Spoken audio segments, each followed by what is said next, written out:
towards you. Enrage.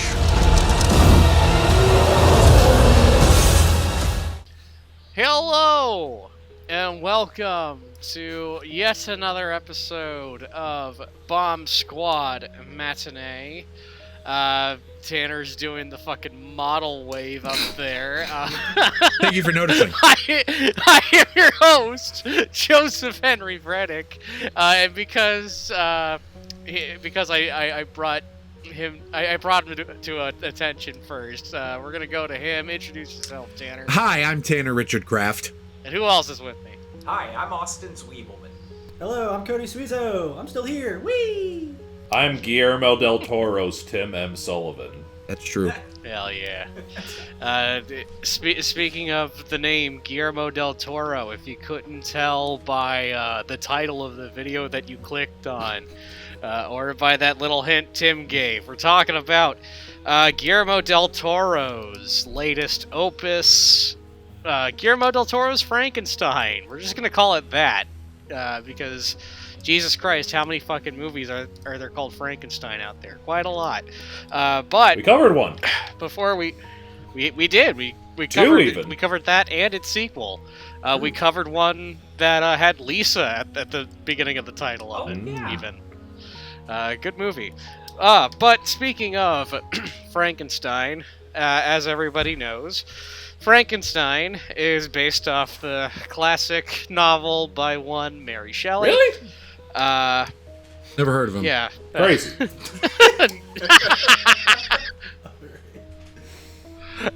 Which that's gonna lead into the opening question I have for you guys, because there have been a lot of great films based off of classic novels, and I figured this would be a good forum to talk about said movies based off classic novels.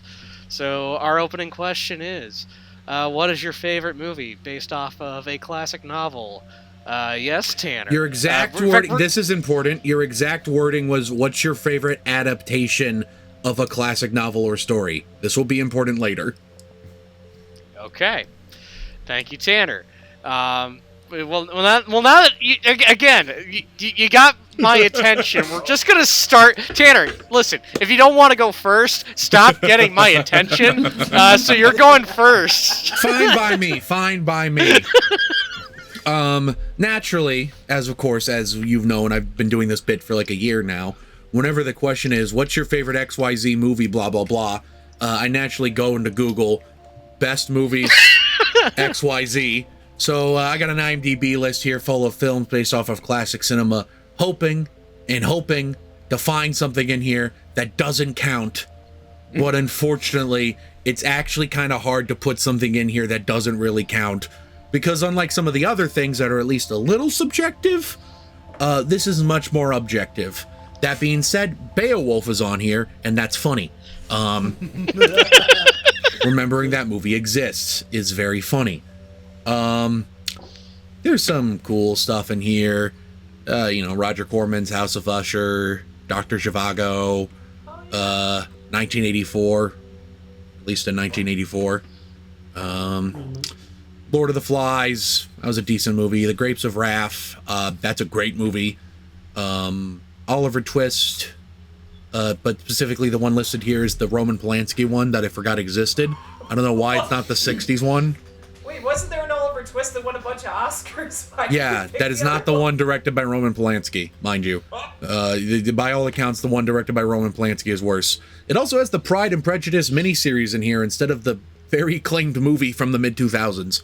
So, and I would think, oh, well, maybe the list was made late, except Beowulf is on here, which is a movie that came out in 2007. Anyway. Oh, that's almost 20 years ago. Fuck all that noise. My favorite movie is not on this list. When you think of classic literature, what is maybe the single most iconic name that comes to mind? This is an open question. Shakespeare? Correct. There have been a lot of movies based off of Shakespeare's works. There's a lot of obvious ones. There are some great Romeo and Juliet adaptations, right? There is some great Midsummer Night's Dreams adaptations. There are great Hamlet adaptations. Tanner, I swear to Christ. I'm going to pick a slightly more obscure one relative to William Shakespeare. I am going to pick a movie that is actually based off of William Shakespeare's comedy, The Taming of the Shrew. Tanner, I swear to Christ. I am picking the 1999 movie 10 Things I Hate About You. It is You damn probably dirty my favorite bitch! Heath Ledger movie. I think Julia Stiles is great in it. It's like the world's introduction to Joseph Gordon-Levitt. And yeah, that's what I pick. Except, I then remembered that your exact words was, what is your favorite adaptation? You didn't say, what's your favorite movie based off of a classic movie. So as you can see, the police are here because I'm about to cheat. And the reason I'm cheating is because instead of picking that, you said story. A story can be anything. It doesn't necessarily need to be a classic novel. Oh, you fucked An up. adaptation can be anything. It doesn't necessarily need to be a movie. Therefore, I will pick the 1982 stage musical classic based off of the 1960 Roger Corman movie, Little Shop of Horrors. It is my all-time favorite musical. You can argue that the original movie is a classic. I would. And the Broadway show is an excellent adaptation that takes a new life with the source material on the stage. So my answer is the stage adaptation of Little Shop of Horrors. Not the movie, the stage adaptation. Back to you, Joe. This fucking guy. You motherfucker.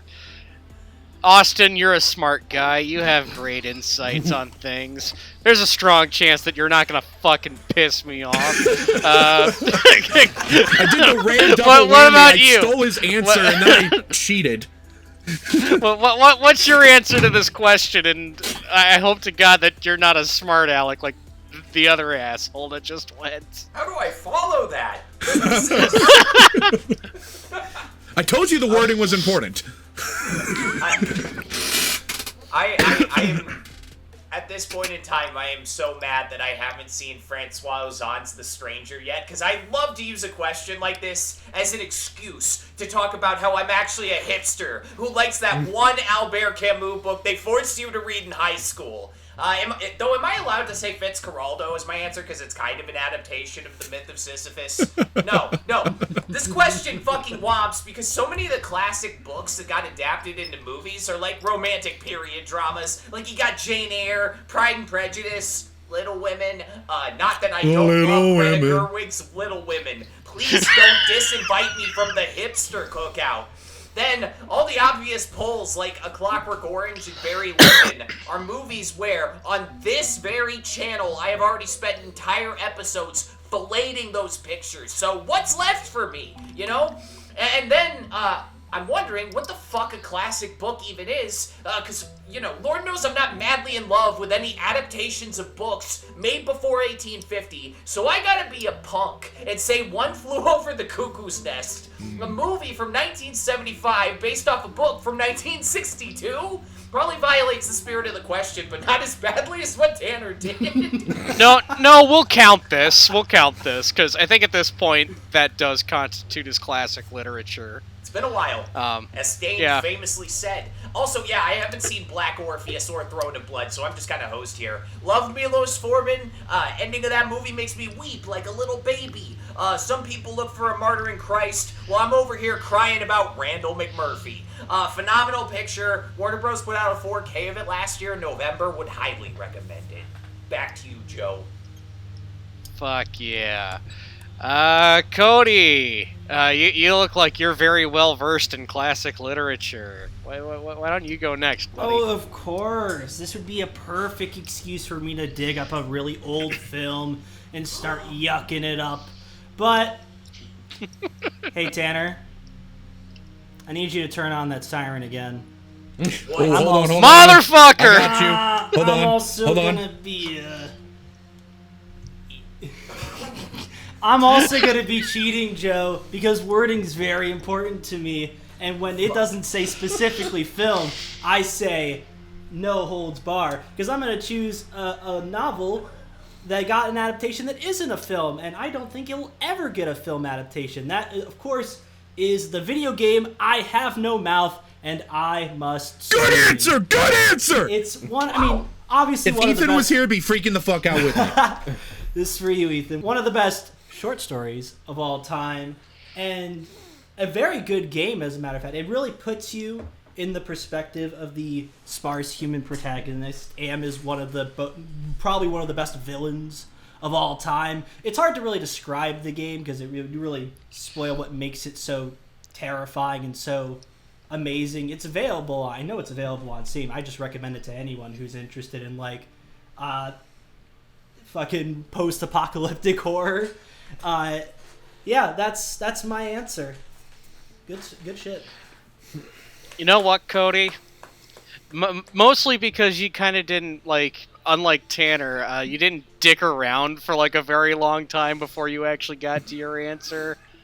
I'm gonna count it. And you know what? That was actually a really good and thoughtful answer. I'm the favorite unlike here. Tanner Richard Crafts. My answer was thoughtful. Fuck We you. thought about Tim! It was thoughtfully stupid, but it was thoughtful. Tim! Please! Round us out with your answer, please. The Muppets Christmas Carol. Back to you, Joe. No, I say that jokingly, but I do love the shit out of that fucking movie. It's easily my favorite adaptation of that story. But for my actual answer, I'm gonna go with a movie that we have talked about on the channel to a lesser degree, and that is John Borman's Excalibur. An adaptation of La Morte d'Arthur. Okay.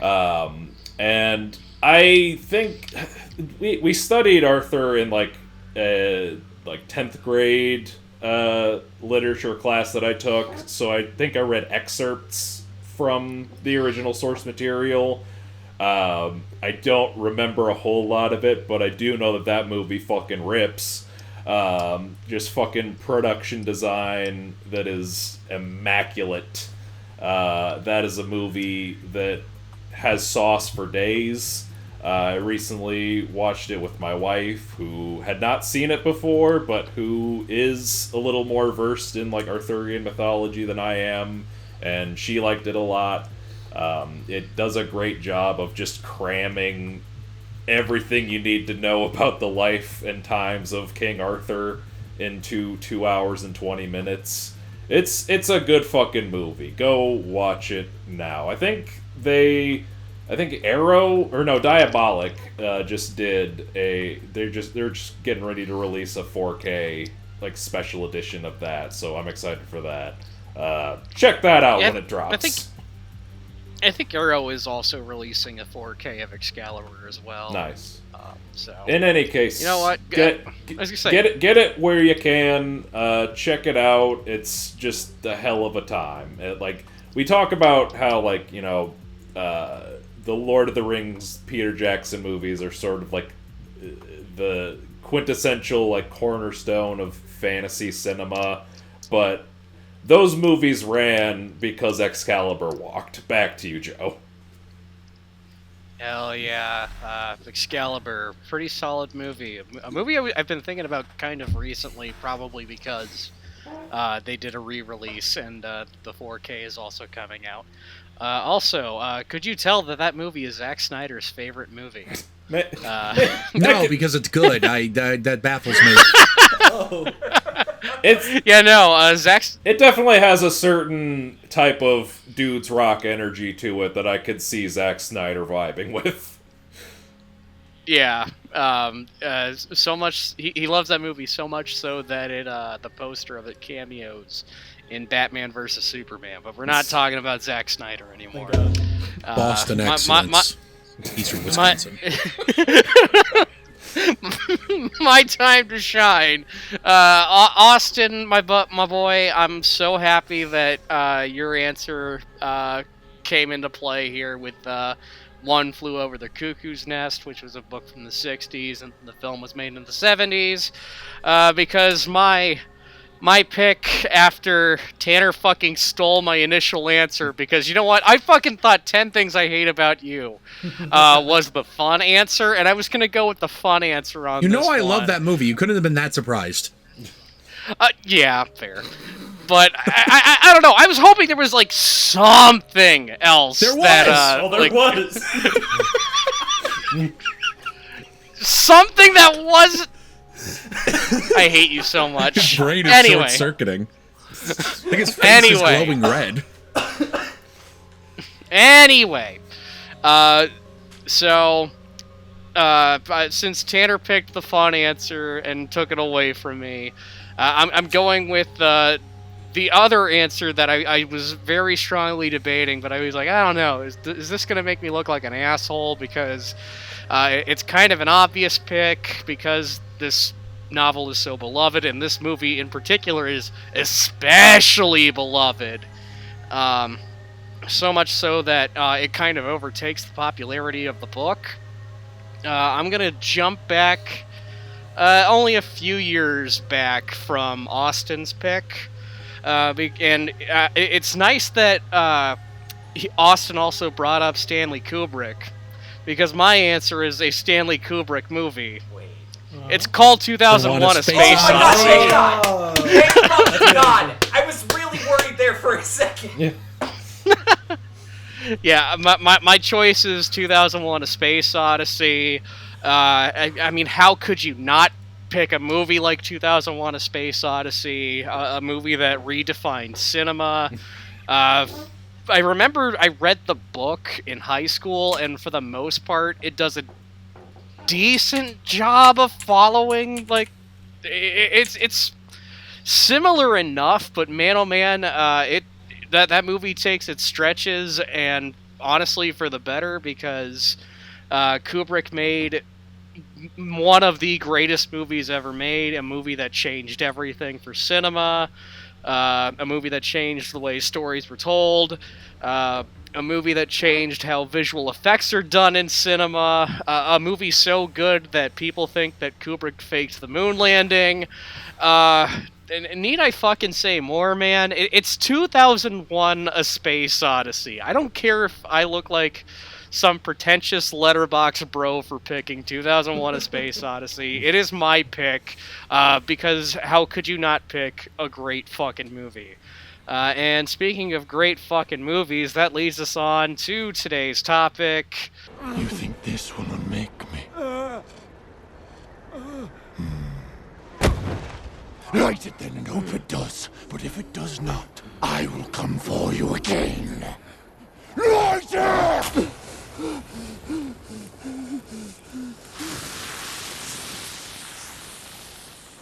Now. Run. Guillermo Del Toro's Frankenstein. Frank. Yes, thank you, Tanner. You know what? Here, I'm gonna say this because you've got my attention yet again. Frank. I am not going to go with you first. You're getting freaky on my Frankie. Cody! Oh, Congratulations! You drew the short straw. You're going first. What were your general overall thoughts on Guillermo Del Toro's Frankenstein? I thought it was good. Back to you, No, I'm just kidding. Good answer. Good answer. Gosh, He just talks about Mac at me again. Oh, again? What do you mean? Never talked about that movie in my Frank life. and me. There we go. Frank was in me. Thank you, Tanner. Del Very cool. Toro's Frankenstein. Let's talk about Del Toro's Frankenstein. I mean, Yes. Del Toro really needs no introduction. One of the most beloved filmmakers of the modern age. And I feel like him adapting Frankenstein was just, like, inevitable. It seems right up his wheelhouse. One big compliment I'm just going to throw right out the gate. I love the way this film is structured. Very curated as the book was. Because the book's really... especially if you haven't read the original book, it's weird in its structure, and it's weird in its way, in its language, because it's more of a thinking book than like a simple beginning, middle, and end story with its nonlinear structure in its parts. That's actually something that this version does that, like, as far as I'm aware of, the other Frankenstein versions don't do is do like part 1 and part 2 in the structure, and I think it adds a lot of rich depth to the story. And I mean, in terms of adapting Frankenstein, I think Del Toro pretty much nails all the boxes. The tragic story of doctor to tragic figure creating a monster that he can't control. I mean, it's all done very well. The monster is one of the best adaptations we've had in a long time, but I mean, it's Del Toro making Frankenstein. Of course the monster is going to be one of the best fucking parts in the movie. Like duh. Even the way it looks, even if it's not one-to-one with the book, which, to be fair, none of them are one-to-one with the book, with the design, is very unique. It's very distinct. It looks really good. Oh, man. I mean, it's just an overall really good adaptation of the book. I will say, when I watched it initially, during that limited screening they did back in October, I was a little bit put off by part 1, with Victor's trial. Not saying anything on the actor Oscar Isaac, he does a great job. I just thought the way that everything was set up was a little off-putting, because I think when I watched it initially, it gave me the feeling of like, oh, we're supposed to sympathize with him, and then he kind of just starts being irredeemable for no reason. Initially no reason, but just like the book, it's a movie you got to think about a few more times and watch a few more times. And upon revisit, I realized it definitely is just him mirroring his father, especially with the melancholy life he had to live. I think it makes a lot more sense, and it's something I can appreciate a lot more upon revisiting. So I think this is a great movie. Don't lynch me, guys. I have nothing but good things to say about this movie. Well, except for oh man, shooting myself in the foot here. I don't know how to word it, but I don't like the way this movie looks sometimes. I definitely don't think it looks cheap, because I know Del Toro goes practical when he can. Like, all the stuff with like the ship looks fantastic. A lot of the effects look spot on. It's just those little things that just kind of irk me. Especially the fucking, when you get to those wolves, like, they don't look terrible, but they look off to an extent. I don't know. Also, this movie's speaking of wolves, this movie can get fucking brutal sometimes. The way you like just like that shit made me squirm. And I'm this is a guy who watches like Mortal Kombat fatalities like it's nothing. That I was like ugh. Especially that scene also later on where like I've got it.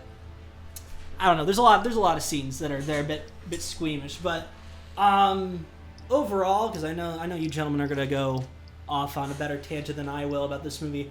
I really liked it. I think it's one of the highlights of last year's movie catalog, and I hope Del Toro, I mean, probably already getting his flowers from other award seasons, but I hope he gets his flowers for this movie because he deserves it. Back to you, Joe. Fuck yeah.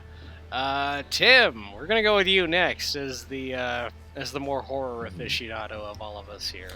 Guillermo Del Toro's Frankenstein is the last movie I watched as a single man. I watched it about a week with my wife about a week before our wedding, and then I watched it a second time in preparation for this recording. So I've seen it twice, and I will say I definitely had different feelings about it on both viewings. My kind of overall take on the movie the first time I watched it was I liked this quite a bit, but I felt less like I was watching a Guillermo Del Toro movie than I felt like I was watching a Netflix thing.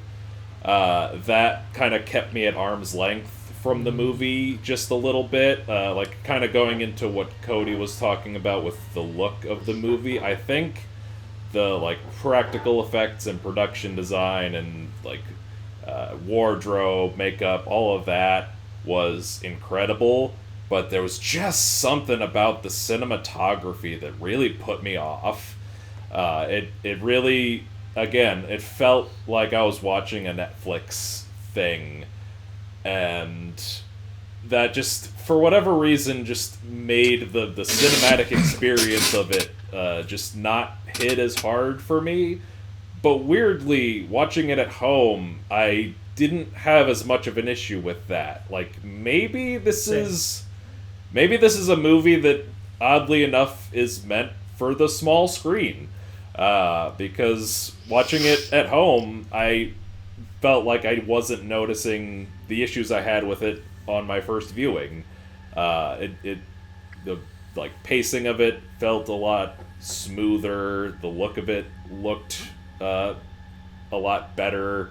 Like, I don't know what it is. I guess it's just something about the way Netflix films things. I don't know. Like, it worked better at home, though, I will say. And you mentioned that, like, the book is kind of told in two parts. With I think knowing that makes that work for me a little bit more. That also was another thing that kind of made me like, well, now I just feel like I'm watching a miniseries that got cut into a movie when those title cards came up. But Zack Snyder's Justice League be like, yeah, chapter 7. But yeah, I think it works a lot. It worked a lot better on my second viewing, and maybe that had to do with me being at home. Maybe it's just the movie had more time to wash over me and for me to kind of digest it. But I think it's interesting. I think, like you were saying, Jacob Elordi is great as the creature, and I do love that this movie kind of like makes him like monstrous, but also, you know, it fleshes him out more as he continues to, you know, become more like red and is able to, you know, speak coherently, and it gives him, you know, room to kind of stretch his legs acting wise. So, you know, you get the scenes where he's just kind of going berserk, but then you also have like some really like meaningful like dialogue and stuff with him. He killed it. I did like Oscar Isaac as Victor. He does a great job just kind of chewing the scenery and being just an absolute bastard.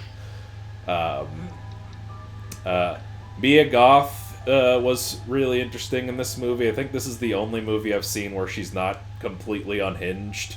So that was interesting to see her like play a down-to-earth character. But yeah, performances were all solid. And yeah, overall, I think this is a solid movie. It wasn't my favorite of last year, and it's certainly not my favorite Guillermo Del Toro movie, but I'm glad that I got to revisit it because I think a lot of things are working a little bit better for me on this viewing, and I'm glad I'm here to talk about it today. Back to you, Joe. Hell yeah. Oh, really good thoughts. damn, tell them how you really feel. I did. Hey, listen, No, I was referring to Joe yawning at you. I was just giving Joe shit. I am not yawning I'm at sorry him. we bore you, Joe. I'm yawning with you. Are you not entertained? No, it's just you. No, I am entertained. No, I'm not bored at everyone. I'm just bored at you, Tanner. Speaking of which, Austin, you don't bore me. Why don't we go with you? This buddy? is Joe's We'll see about that. revenge. This is Joe's revenge for Oh, no. all of the times that Tanner's gone, Joe, thank you, Joe, Austin. We love each other at Bomb Squad. All right. Well, based on his response to me calling him, I'm already anticipating he's gonna break my heart. So go right ahead, Austin. Finally, someone gets to feel what I felt on the Northman episode. This is one of those movies, like when you watch Under the Skin or The Fall, where at the end of the credits, they're rolling and you think, wow, they don't make many movies like that. I can't just go and like watch some different movie and get another hit of that. Frankenstein is a full-ass movie. It's an epic tale on a grand scale. I do feel like Mace Windu here, though. Frankenstein is on the council of great movies Del Toro has made, but I do not grant it the rank of masterpiece. I didn't get that weird tingling sensation you encounter when you're watching Pan's Labyrinth or The Shape of Water, but Frankenstein did feel like the logical conclusion of what Del Toro first attempted with the much more polarizing Crimson Peak. He's got that gothic romance thing going on again, with what I'd call an incredibly efficient use of $120 million, based on all the crazy shit that happens on the screen. There's a lot of imposing, decaying spaces. In Crimson Peak, the mansion is basically like a rotting body with like the bleeding red clay and the open wounds in the ceiling. And then Frankenstein turns that logic inward by making this stitched together creature the haunted house, built together from like other people's histories and pain, and then asking what it means to live inside that body. If you watch interviews with Del Toro on the press circuit for this, he consistently mentions that the movie sort of like talked to him during production and like told him what it wants. Like he's reporting this intuitive way of working here where he treats the film as like a living system that he collaborates with rather than something he imposes his will on. And I guess that he's made enough movies at this point that he's, like, got the experience or the pattern recognition, the willingness to, like, lean into accidents and constraints needed to pull off that kind of, like, mystical shit. But also maybe it's kayfabe, because this movie is about, like, a madman giving birth to a creature, and that sort of, like, production approach would fit the theme. But at the end of the day, I do kind of believe him that parts of this movie were more intuition than, like, pure late-stage movie director formalism. Some of it works really well. Like Jacob Elordi's like ad-libbed baby charades, fucking shaking the chain like a small child would, much to the surprise of the crew. Or Oscar Isaac's like silent scream in the third act, which was reportedly the surprise result of the sound guy not getting a sync track for that one take. Cool. There were certain elements of Frankenstein, though, where I feel Del Toro, like, didn't find any magic to capture. One of the reasons The Shape of Water was so exceptional was because it has, like, a really clean, central idea about love among outsiders versus, like, a violent, conformist state. And every character and subplot kind of orbits around that axis. Whereas Frankenstein feels like it juggles more themes, and sometimes you get entire characters who never have a moment of, like, great emotional impact. Felix Kramer is like William, Victor's brother, always on screen long enough to remind you he exists, but never long enough to make you care. Mia Goth's Elizabeth, playing like an oil painting hung in the wrong museum. She's strange, flat, and to me, never quite alive. And as much as I fucking adore every time I get the opportunity to see Christoph Waltz act, Herr Harlander, he's like the one man in the 19th century who makes syphilis seem like a lifestyle choice. That ain't fucking personality attached. There's plenty of great material for Victor and the monster to chew on, but it takes like a whole hour for the guest of honor to arrive. That stated, oh boy, is it nice to finally know what my ex-girlfriends felt like when Twilight dropped in middle school. Leave it to the director who made Creature from the Black Lagoon, but with fucking, to remake Frankenstein with the hottest monster ever. This movie has the best misunderstood hot guy since, I don't know, Kylo Ren? Fuck. Making Victor's creature this conventionally attractive kind of like, it sharpens the tragedy. The more he looks like a romantic lead, the clearer it becomes that what truly makes him a monster is how everybody chooses to see and treat him. By giving this reanimated corpse the face of like a doomed heartthrob instead of a fucking stitched up gargoyle, the movie turns every rejection into something closer to like a romantic tragedy instead of like a creature feature. Which puts it in very direct conversation with a century of much uglier Frankensteins. Winding down here, I'm always happy when certain properties from the last century of cinema get these remakes where the filmmaker finally has the technology needed to like craft an expansive, immersive version that strives to affect modern media-savvy audiences just as much as like the way less conditioned moviegoers of the 30s and 40s. You can make a perfect version of The Exorcist in the 70s, but Frankenstein really benefits from modern production workflows with CGI, fucking makeup enhancements, and techno cranes and set extensions. So like add this to the shelf of worthwhile remakes like next to Nosferatu and West Side Story, so fucking studio execs can study it between bumps of cocaine. Overall, I give this movie an 8 out of 10. It's among the year's best movies. It's possibly the best Frankenstein movie I've ever seen, and it will leave you wanting more, but like the creature at the heart of the film, it's imperfect, and not all the pieces fit together seamlessly. That's my take. Back to you, Joe. You know, I'll allow it.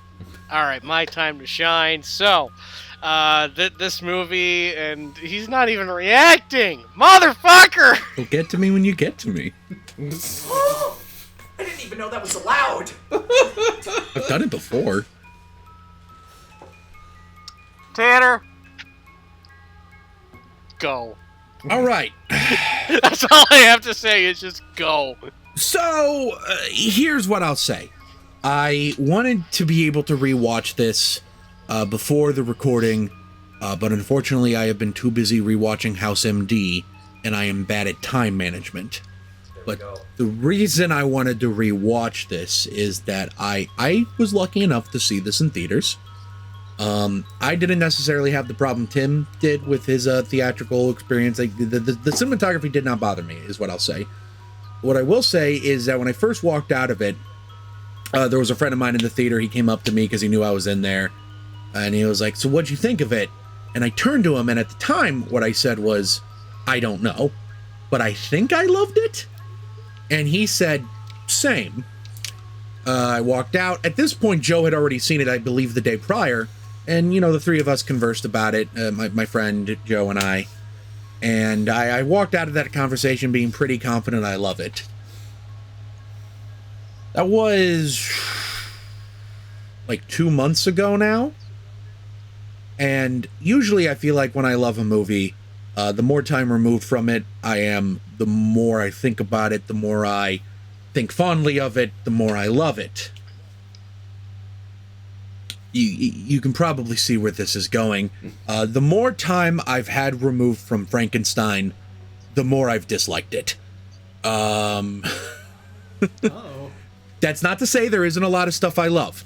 I do think Jacob Elordi gives the performance of his career here. I do think that that is my favorite supporting actor performance of 2025. It is a brilliant, brilliant performance, and that alone, along with the makeup work and production design, is worth the price of admission alone. That being said, I am a very big fan of the Frankenstein novel. I had to read it in high school, but not that that really mattered, because I truly did grow to love it, and also that class I was forced to read it in high school is what introduced me to Frankenstein and Bride of Frankenstein. So ultimately that was a net positive. I will say that most of the stuff in part 2, the Jacob Elordi stuff, that when it revolves around the monster, I love that bit. I do really, really love that bit. It's my problem is, as time has gone on, I have started to dislike the Victor stuff a little.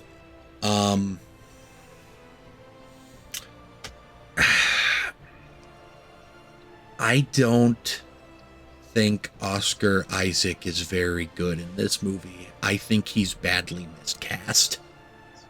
I think he's too young. I don't think he really portrays the arrogance correctly. He seems to come off more as a child than an angry man to me. There are scenes where he is good. I think the scene where he's screaming at Christoph Waltz's character as they want to finally get the monster, and then Christoph Waltz is like, "Yeah, so by the way, I have I stuck my dick in some strange and I got syphilis. Can you put my brain in that?" Thought that was a good scene. But that being said, my problem with that scene is also the fact that Chris Waltz's character was pointless and should not have been the movie. It's not from the book. It's a needless narrative complication. Frankenstein is from a rich family. He would have been able to fund his own research. I don't quite understand why he needed a rich benefactor. I think that was a weird level of complication that the movie did not need. I don't know. That being said, I still can't help but I think ultimately, despite my many gripes with it, I still think I ultimately love it, and I think I would benefit from rewatching it.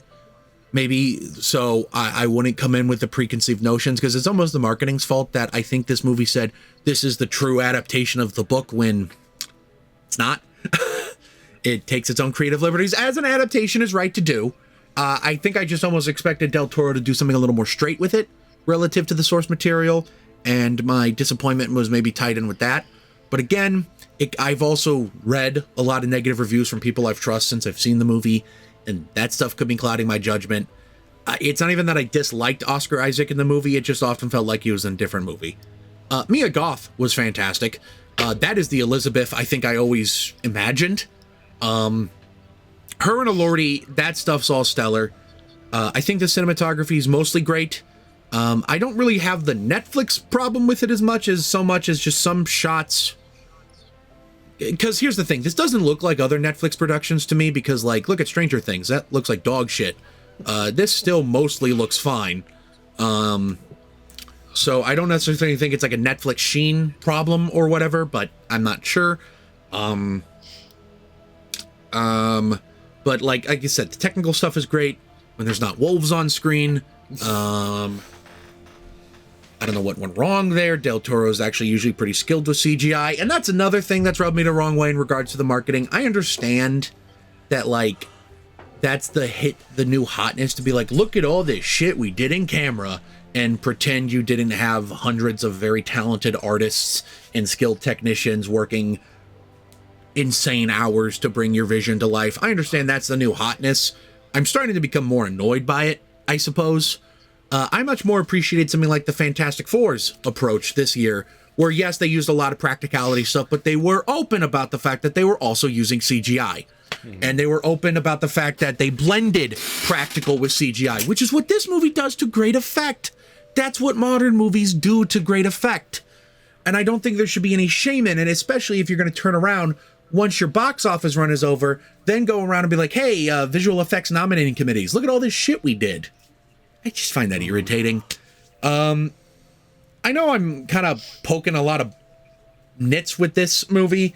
I still think I ultimately really liked it, but I've had a long, like, ever since this past weekend, I've just started to stew on the movie in general a little more, and I just came to realize that some of the things I thought I liked at first, I don't think I liked as much.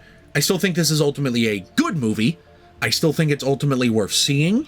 I still really like it a lot. I just don't think it's the Frankenstein movie I've always wanted. And I think when I first watched it, the reason why I did not know how I felt about it is because Guillermo Del Toro is one of my favorite directors. And I couldn't comprehend the fact that the movie he's always wanted to make, Frankenstein, is not as good as Nightmare Alley. Back to you, Joe. Man, you are just on a roll with fucking pissing me off today, my man. Love you, Pookie. I love you so much, Joe. You know I do. No, you're fine. To each their own, and your opinion's still valid. Not really. I mean, look at it this way, Joe. How often do I say negative things about movies? That's true. Yeah, this. You know this I is mean true. it. You know I mean it. I was gonna say, Tanner does not often like to voice negative opinions about movies on this channel, and not in our group chat sometimes. So, yeah, whenever he has something bad to say about a movie, he typically legitimately means it. And genuinely, I still mostly really liked it. I'd still probably give it a 4 out of 5. I know that didn't sound like it, but that's because the stuff I loved, I really loved. All right, but yeah, all fairly good opinions today. My time to shine. I got to see this a day before all of the early access people got to see it. Like me. Yeah, he went to the early access. I got to see it the day before Tanner got to see it. So that might also kind of cloud my judgment just a little bit. But man, oh man, I fucking loved this movie, man. I remember I saw it, I walked out of it, and I felt like Del Toro had finally fucking done it. And then I texted in the group chat, Best Picture. It is still my favorite movie of the year. I love everything about it, from Del Toro's always masterful set design. His set designer team's work, but Del Toro's movies are known for impeccable set design. It's fucking great here. The makeup effects are fucking great here. I personally really like the character work in this. I really like how much you kind of really grow to fucking despise Victor. He's kind of a real son of a bitch in this, but you actually like get to see why he's grown to be such a fucking son of a bitch, which isn't really something you get in other adaptations of Frankenstein. So I love that I got to see that. This is, I mean, Boris Karloff will never be topped. Boris Karloff Correct. He is Frankenstein, and that is going to be the definitive Frankenstein. Jacob Elordi, on the other hand, he damn near comes close. This is the performance of this guy's fucking career. He had nowhere to go but up, really. But like, I think he's officially like peaked. I don't know how he's gonna fucking top this. Because the work that he does as Frankenstein, Frankenstein's monster in this. I almost did the fucking thing. It's actually called the Frankenstein's monster. Frankenstein's the fuck you. And you know what I meant. Frankenweenie is his dog. That's true.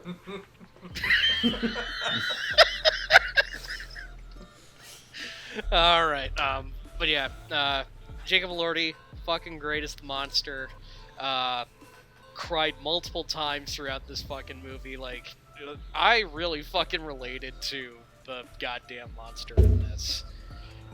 Which, with most Del Toro movies, that's how he fucking wants it to be. He wants you to relate to the monster. I think he does that to perfection with this movie. I will say this. Tim mentioned the Netflixification of the cinematography of this. And you know what? To an extent, I can kind of see it, and it is slightly distracting. With that said, with the amount of efforts that Del Toro usually puts into visual effects with his movies, I think it was far less distracting in this than, say, other movies that use heavy special effects from Netflix. Like, he's still at least able to make it look cinematic, but there does seem to be something a little bit off when Netflix does it.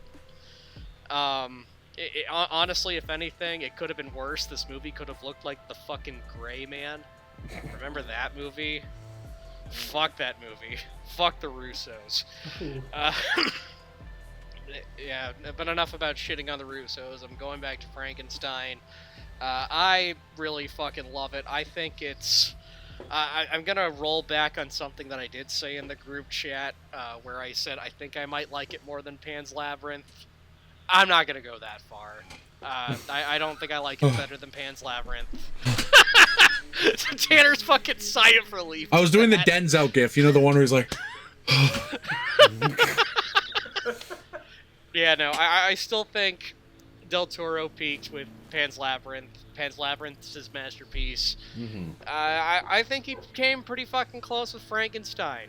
He has a lot of great work in Frankenstein that I'm glad people have seen the mastery of. I think it's one of Del Toro's best. I hope it gets a lot of awards love. We'll be right back after this ad break with more discussions on the movie Frankenstein, or Guillermo Del Toro's Frankenstein, here in a bit. Damn, boy. Damn, boy, he's thick. Boy, that's a thick-ass boy. Damn. Alright, welcome back from that ad for another ad. Movies, color, canvas, Tanner pointing, Tim pointing, movie palette, Squad 15 promotional code. Put that in. 15% off your order. Moviepalette.com. Want one for Guillermo Del Toro's Frankenstein, but they don't have it? Get one! They can do that. Awesome sauce. Back to the show. Okay. So, yes, Tanner. I would like to bring something up for general discussion. Fire Okay, away. general discussion. You've got something, go for it. We have all talked at length, even me, who is not as hot in the movie as the rest of you. Actually, I think Tim and I are probably on a more similar wavelength than the rest of you, but either way, what I will say is, I think the one thing we all agree on is that Jacob Elordi is brilliant, fantastic, magnificent in this movie, correct? Yeah. And I think we can all agree a key part of that is how Del Toro uses... Elordi's like 6'5" or some shit. He's double. He uses his imposing frame and figure to great strength, which makes it all the more fucking insane that the only reason Jacob Elordi plays Frankenstein's monster in this movie is because the strikes delayed the start of production and Andrew Garfield had to drop out. Oh, boy. Andrew Garfield's like 4 feet tall. I like Andrew Garfield. I don't know how I feel about him as I love him. Frankenstein. I think his monster probably would have been good. This just would have been a really different movie. He just would have gone up to Victor going, sorry, I left it at the dry cleaner with my fuck you flip-flops, you pretentious douchebag. And then Oscar Isaac goes, what the fuck are flip-flops? Don't worry about it. What is Prada? I will say, going off of what you were just saying about like the imposing height thing, while I was criticizing the cinematography a little bit, I do love that shot, the like bird's eye that cranes up as he stands up and he looks so fucking huge. That's a good ass shot. Yeah, every time they want to make him look big, it's great. Go ahead, Austin, sorry. I just keep imagining, like, Short King, Smart Cracking Frankenstein, and it's just a bunch of scenes of him standing on top of, like, things to seem taller than people. He just keeps, like, climbing on top of stuff to stand over them. Has to carry around a box. Andrew Garfield be like, you found my weakness. It's small knives. Question I want to pose to the group. Oh, go ahead. A complaint that I've heard about this movie is that the pacing feels off, and that you really feel the runtime of this. How does everyone feel about that? I think part of that is because it I think somewhat cleverly uses the same framing device as the novel. The novel also uses that whole like, oh, hi, you just found me, Mr. Boat Guy. Let me tell you my shit. Some bullshit has been happening to me, fella. That's kind of the framing device of the novel. That's the thing. It is a faithful adaptation and stuff like that, but stuff like that, while cool and ultimately leads to, I forgot to praise this, the very well done emotional ending of Oscar Isaac's Victor and the monster sort of accepting each other. I actually kind of bought Oscar Isaac more in the latter half of the movie when he's like, I gotta fucking kill this son of a bitch. Mm-hmm. And then like the guilt stuff, I think he nailed. In my opinion on his performance is maybe a little more nuanced than it came off as his first, but I think the whole part 1, part 2 thing, Tim said this, it kind of mini-seriesifies it a bit. And I'm not saying that movies can't have chapters. Weapons earlier this year had like a little chapters thing, and it used it to great effect. Mm-hmm. I just think the fact that it feels like literal chapters in a book, isn't. Because here's the thing, pacing is not so much how long a movie is, but just how it's edited and other creative decisions. And the whole, you can honestly maybe get rid of the title cards, and that honestly might help. Yeah. I have a thing about that. Did you know originally this was 3 chapters in the screenplay? Right when the monster's like, oh, I want a bride, it was supposed to break into the 3rd chapter called Fathers and Sons. And Guillermo, like the second he got that in the edit, him and like everyone around him, the second that title card came up, they all went, oh, fuck, how long is this movie? Then they take it out and everything's fine. Because that's something to think about. A whole lot of movie happens and it says part 2 and you're like, I'm only halfway done? Yeah. What they need to take the title cards out of this one and put the title cards back into Superman is what needs to happen. It should be the title card. Just halfway through Superman, it just goes the monster, and it's like, huh? The creature's tail. I forgot the time. See, this is why I would have benefited from rewatching it like yesterday or today. But no, it should have just halfway through just cut. Superman should just suddenly goes the creature's tail, and it's like, Oh. Yeah, the What creature? Crypto's tail. Yeah, well, you see Crypto's tail right at the beginning. Yeah. True. I personally, I don't think the pacing bothered me too much, and that's from someone who doesn't really like longer movies. Also, I think it's structured. I don't know. Maybe it's because I'm used to like watching the original '30s Frankenstein, where it is like two different movies back to back. So the thought Yeah. of That watching also, I this- think, combined are shorter than this movie. Yeah, so it's like Yeah. I don't think it bothers me a whole lot. I also because I think it the whole narrative device of the ship in the Arctic, I think, balances everything out pretty nicely. It's a good setup for the entire movie. It's a great end piece for the movie, and I think it's almost kind of like a poetic, like, you know, when you get into Victor's Tale, it's all like, you know, normal, lively, like atmosphere in like the fucking locations, but then it slowly turns into like cold and, you know, futile, and that's just I don't know. I think it's a nice framing device for the whole movie, as the book already done famously. I just double checked out of curiosity. I added the runtimes of Frankenstein and Bride of Frankenstein, and the combined runtime of those two movies is 4 minutes shorter than Frankenstein 2025. And that's not even including the credits. We could probably just Yeah. chop a little bit there. So Yeah, that's like Yeah. what the Frankenstein movies having double credits. yeah, so Yeah. Well, the credits of this movie are probably longer than the 2 credits of those movies combined. that Probably. that is true. Also, speaking of Frankenstein, speaking of the creature, what the fuck did Victor feed this thing? Like, not only is it built like a unit, but it's effectively, as far as I was aware of, like, immortal. Yeah. Like, this might just be like one of the It's got a strongest healing Frankenstein- factor. Yeah, it just has a healing factor and just can't die. He accidentally fed the monster the final versions of the CGI wolves, which is why the ones you see later in the movie were the earlier drafts they were forced to use. Oh. There we go. I'm laughing at something really dumb. Oh, go because ahead. Cody posed the question. So he asks, "What was Victor feeding this thing?" And this is completely off topic. Oh, go ahead. But that question, it reminded me of an old riff tracks by the Mystery Science 3000 guys. They did one on Batman and Robin. And there's like a shot of Arnold in prison as Mr. Freeze, and he's like just looking up at the ceiling, and one of them just goes, "Where do I poop?" Sorry. And I'm just imagining Frankenstein just like, "Where do I poop?" Sorry. The way Cody just posed the question, what was Victor feeding this thing, just made me imagine giant Navi blue Quaritch from Avatar 3 walking in and going, "Brought you a burger." Brought you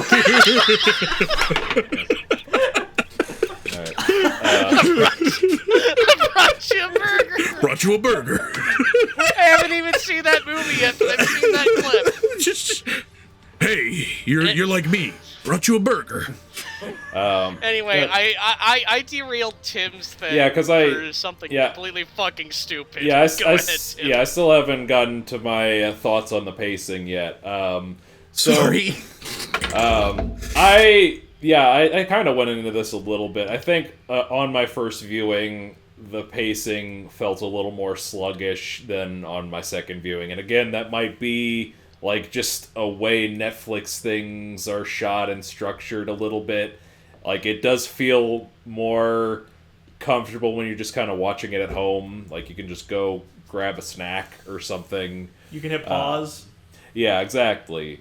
The pacing, I think, felt a lot better on second viewing. Maybe for those reasons, I don't know. But kind of going off what everybody else has said, I definitely think that the creature's tale is the much more interesting part. I was not feeling the creator's tale when I saw it in the theaters. I liked it better this time. It worked for me more this time, but I legit fell asleep for a couple minutes when I saw it in the theaters. Like, all right, whatever. He's making Frankenstein. Oh, there he is. Frankenstein's here. Syphilis. It does take a good while to actually get to the monster. A lot longer. Takes like a than I fucking thought. hour, I swear to God. I know. Yes, it does. It does take over an hour. It does feel like a very Netflix thing to do to make things just. I mean, I don't want to keep bringing up Netflix because I don't know how much Netflix is involved with this. They are very involved. They've been involved since the beginning. They completely funded this movie. Del Toro could not have made this movie without Netflix. Yeah, I figured. I just don't want to be wrong and stupid like I'm never on the show. You're just stupid. I'm so sorry. I'm so sorry. You just set me up perfectly. No, the lob, the jam. I don't fucking. I just don't like the. Maybe I just don't like the way Netflix makes shit. Yeah, well, it's just the Surf Dracula thing. It's just if they made a show that's called exactly Surf what Dracula. I wanted to bring up. That's not just a Netflix problem. That's an everything problem nowadays. You have to earn shit. But it's the easiest one to complain because they're like the biggest one and they're trying to become bigger. I feel like it's more of a Disney problem than a Netflix problem.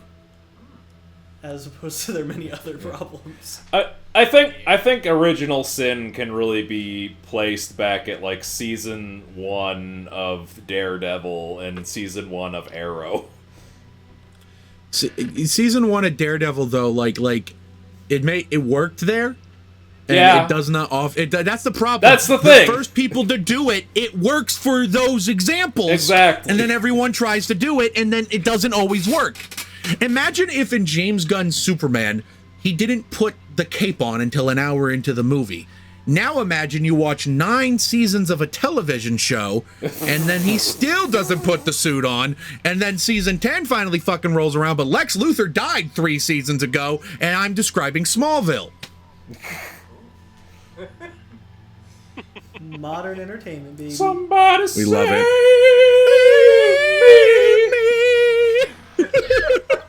What is this fucking episode? Del Toro's Frankenstein, baby.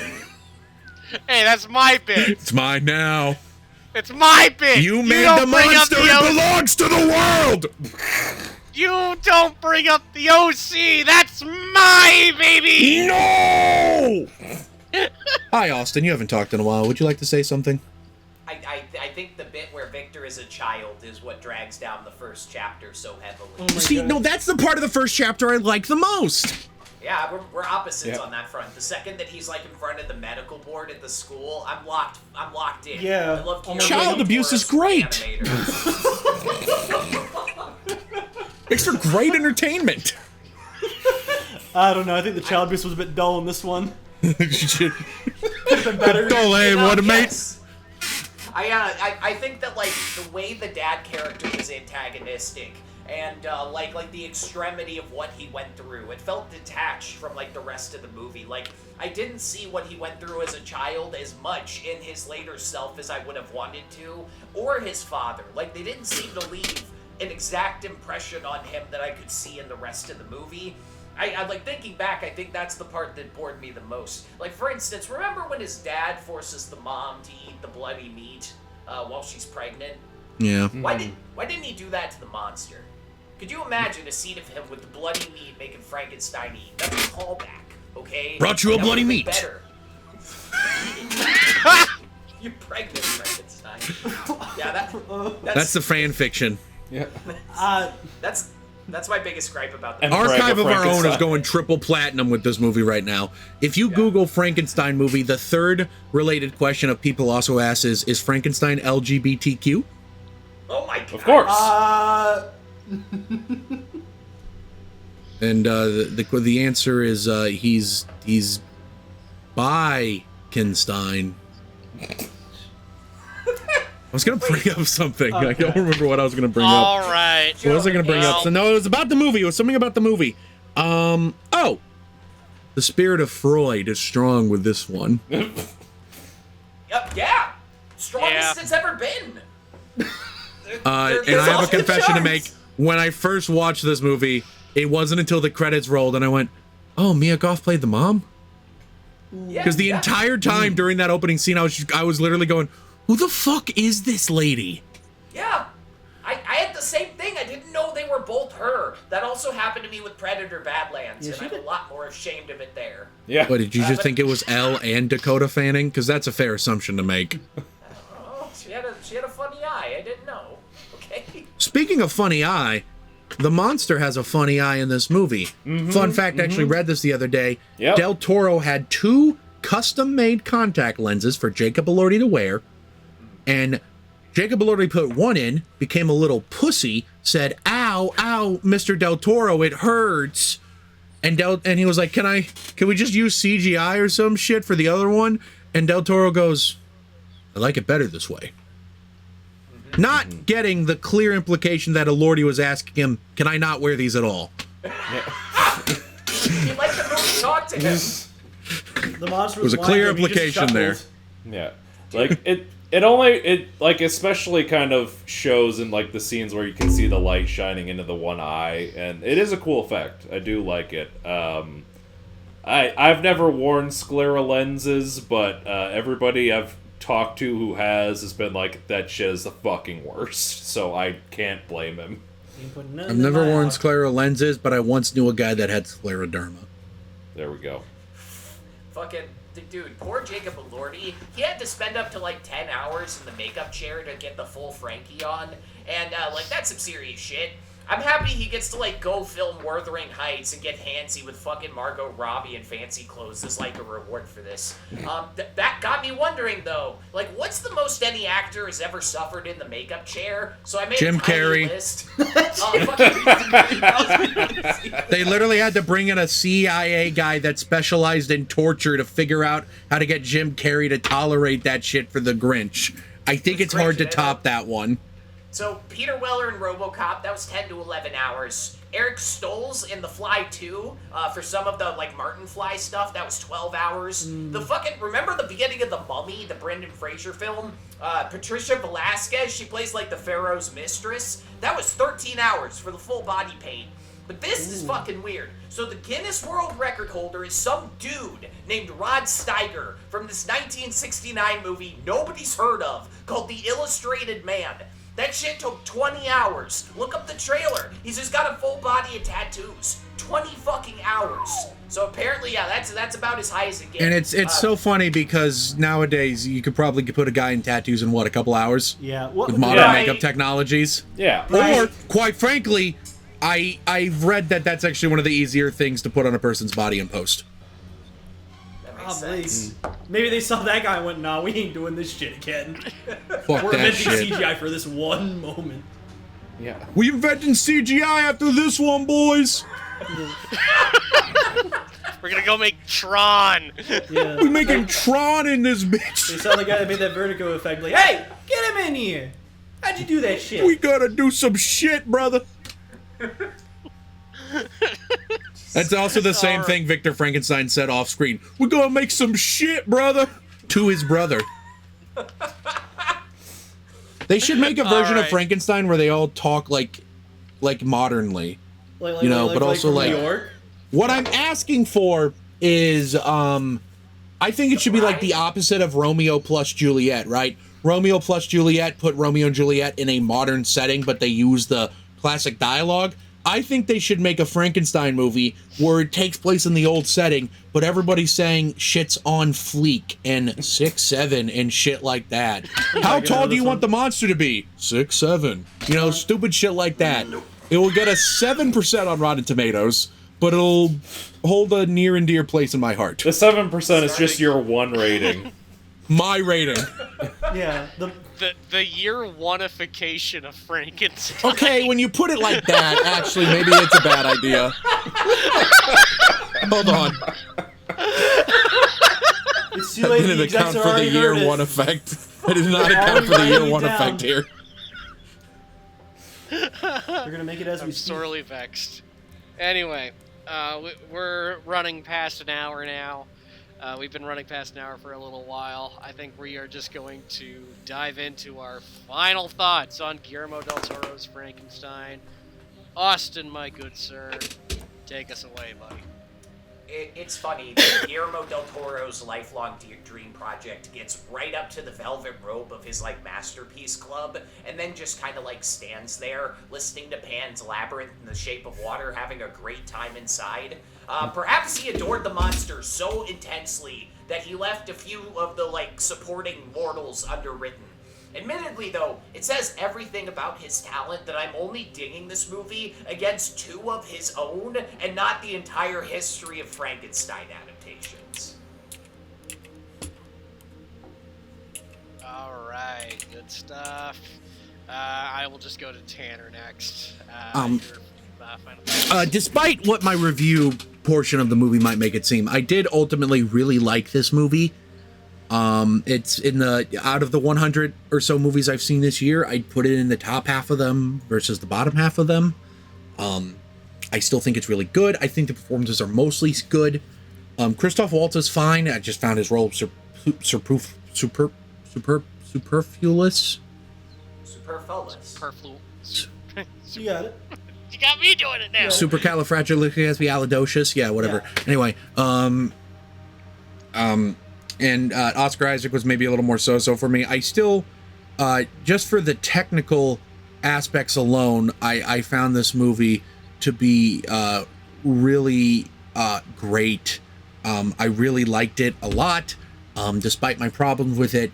I think my problems with it are ultimately just twofold. One, I was comparing it to a book I love, and 2, Joe, I think the worst thing you could have done was say, I think Del Toro made his masterpiece. You know, fair. Back to you.